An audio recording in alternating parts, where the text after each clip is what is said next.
Magandang araw sa ating lahat mga boxing fans saan mang panig ng mundo. Ang bakbakan o labanan na ating tatalakayin ngayon, ito po ay sa pagitan ni Badjo Jack kontra Noriel Mikael Jan.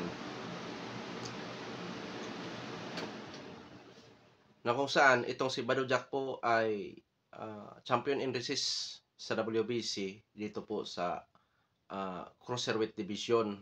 Tapos itong si Noriel Mikael Jan ay na-promote.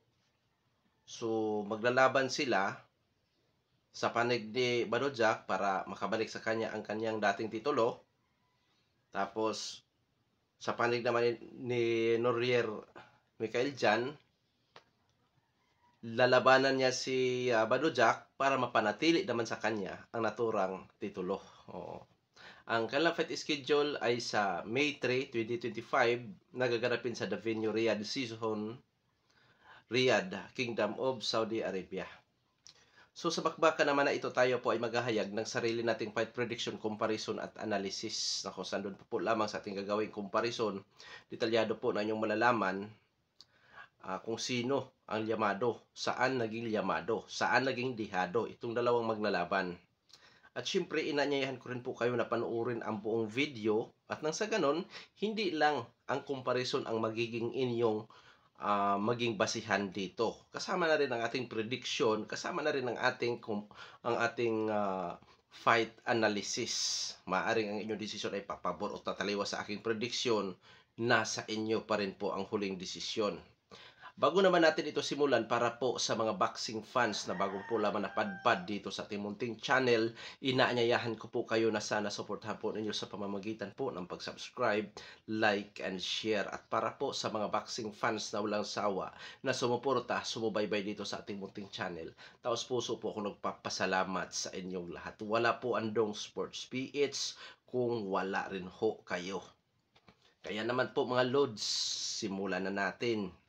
Dahil magkaroon tayo ng comparison, tatalakay natin ang mga background nila mula sa kanilang physical na appearance, eksperyensya o karanasan sa labanan, maging sa kanilang mga taglay-taglay na skills or mga galawan po mga idols. So, simulan na natin at unahin natin ang sa panig ng kasalukuyang na-elevate as a world champion, Noriel Mikael Jan.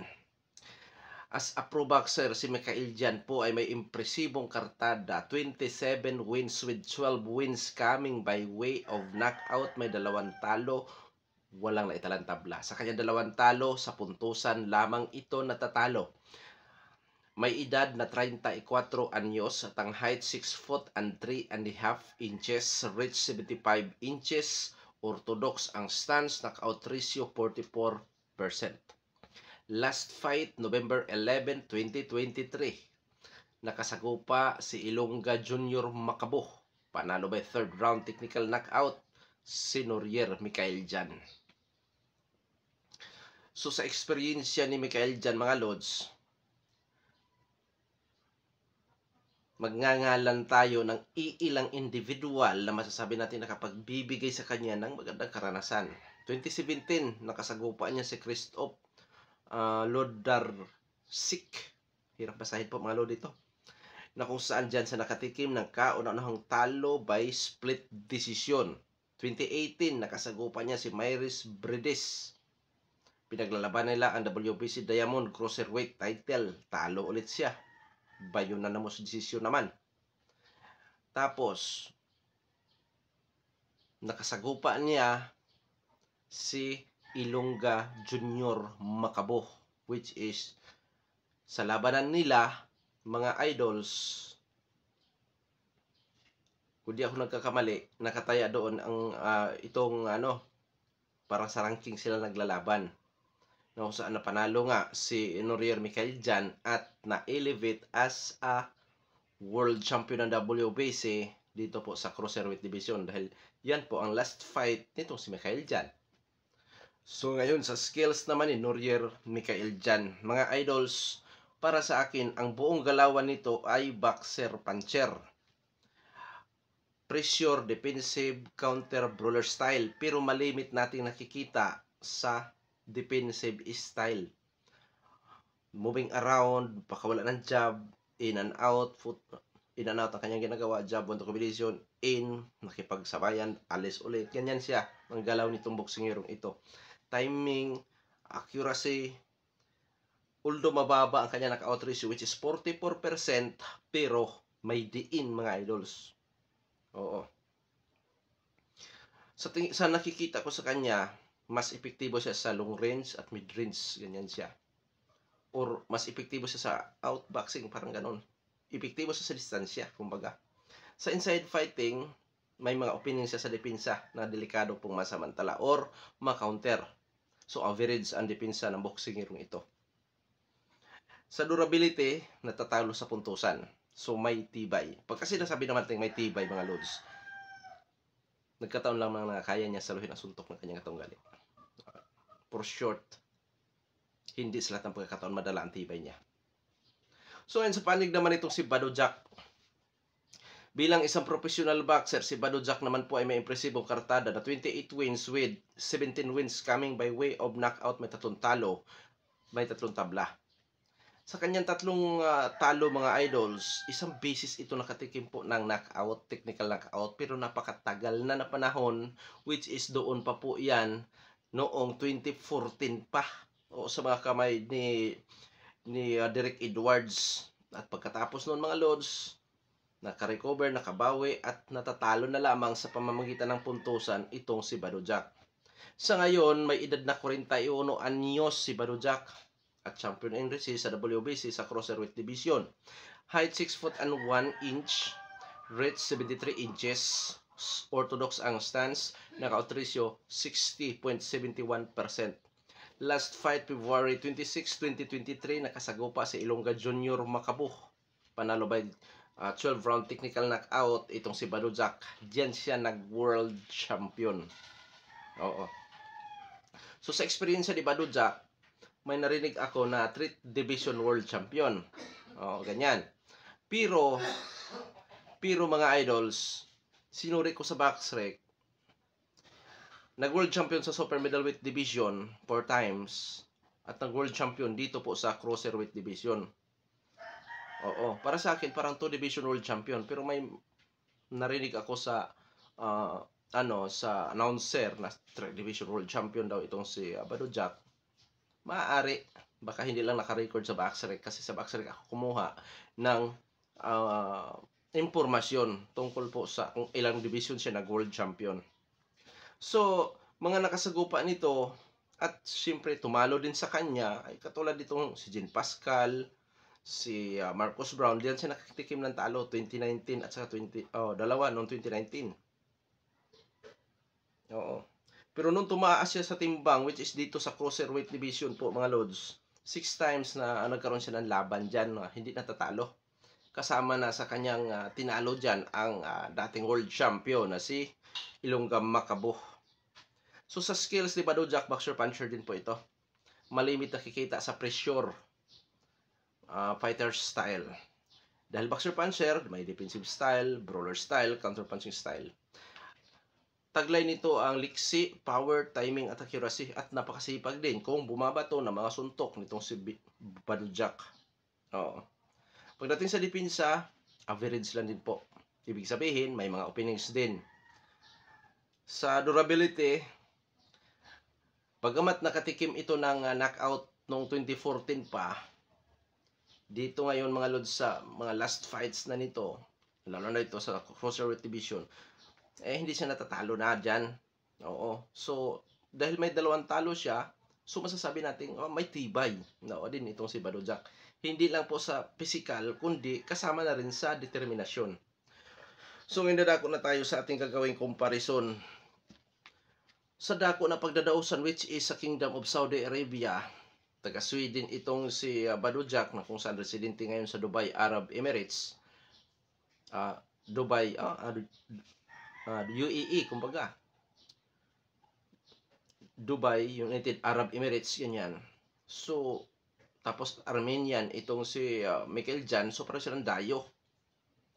So, nasa neutral ground sila. Sa rankings naman ng BoxRec, wala ang kanilang pangalan dahil pareho silang inactive. Ngayon, dito naman tayo sa sitwasyon. So, mga lods, babawiin ni Badujak nga ang kanyang titulo.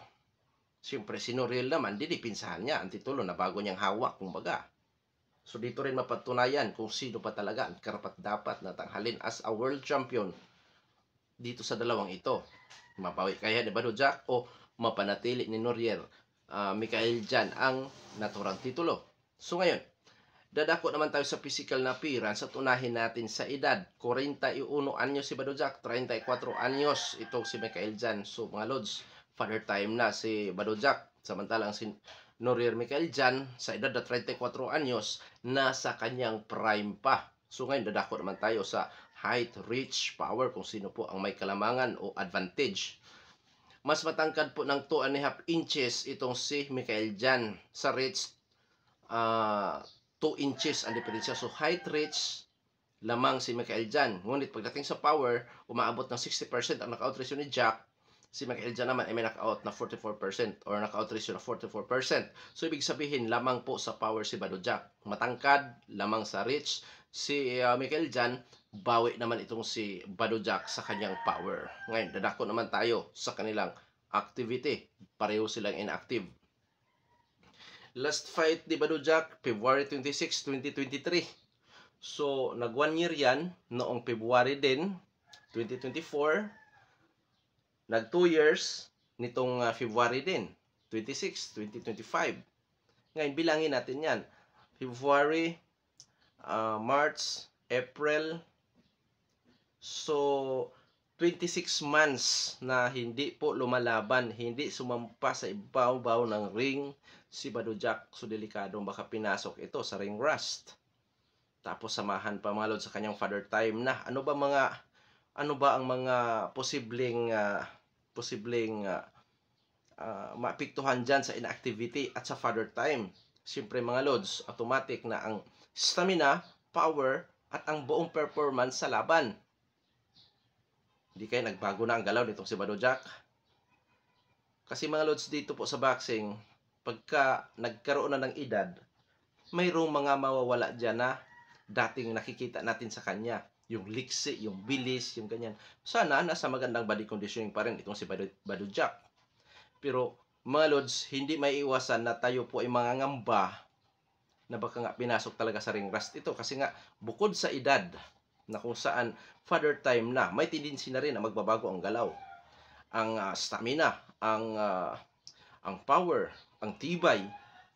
Dagdag pa natin yung inactivity. Samantala itong isa, hindi ako nagkakamali, 19 months na hindi rin napapalaban.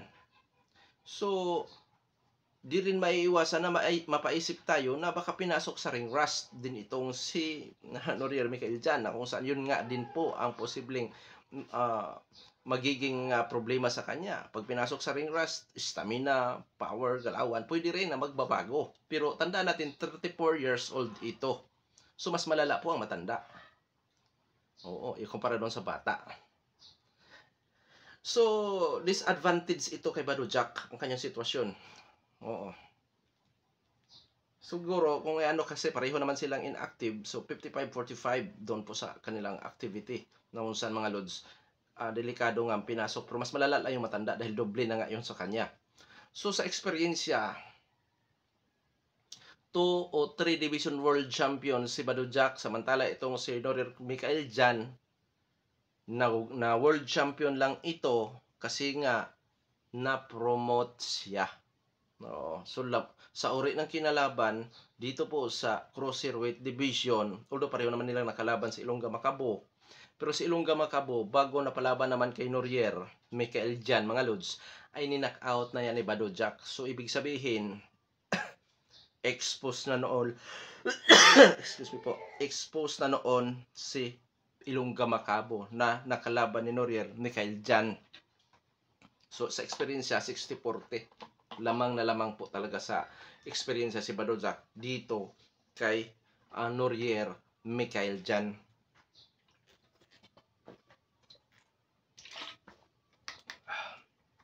So sa skills, opposite po ang kanilang, although pareho silang boxer puncher, pero opposite ang kanilang galaw. Bakit?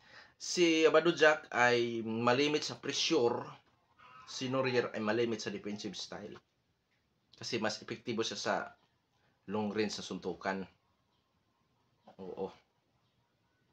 So 50-50 sila dito po sa kanilang skills. Kuya Dong Sports, sino ang llamado?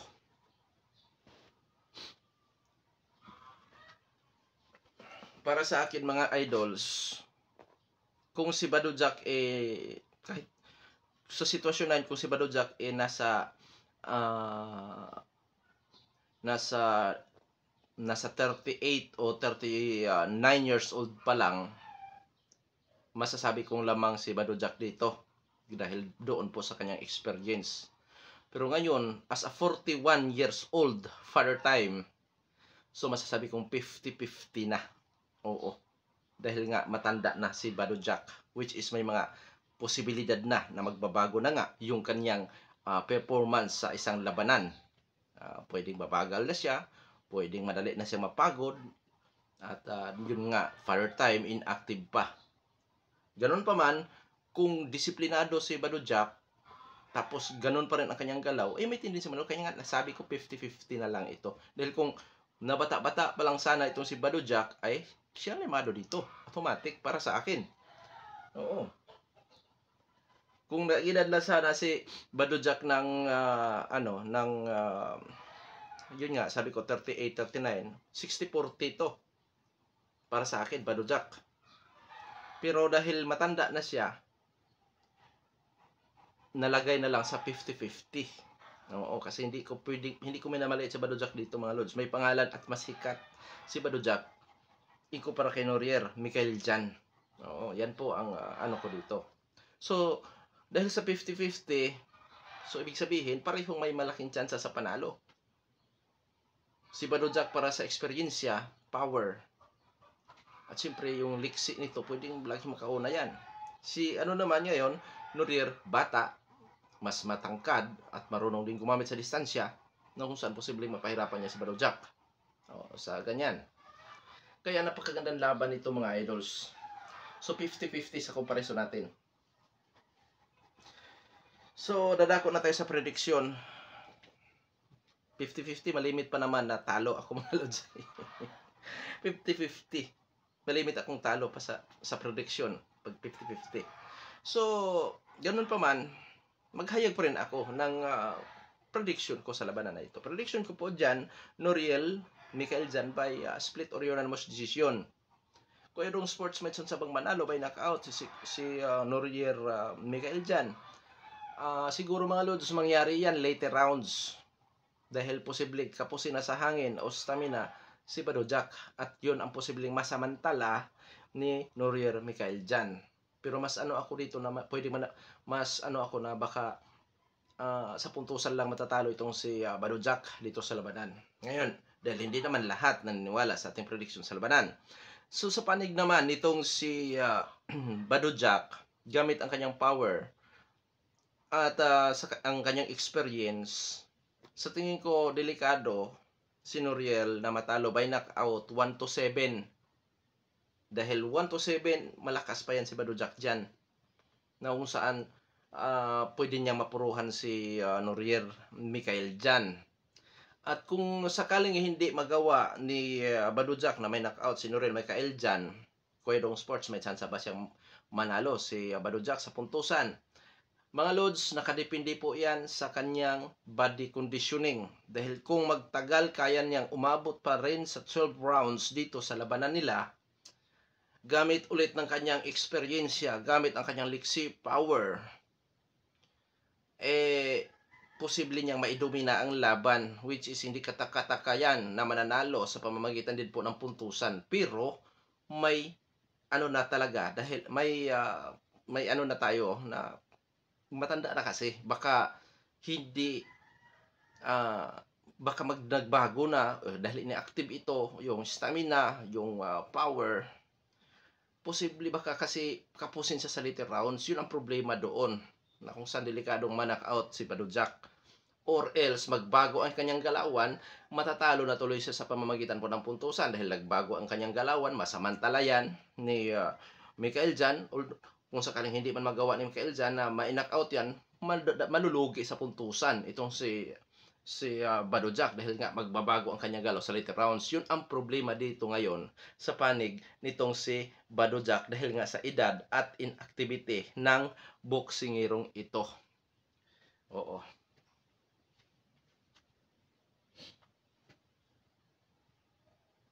Pero hindi ko itatanggi na magandang laban po ito mga idols. Hanggang dito na lamang ito Pandong Sports PH. God bless po sa ating lahat.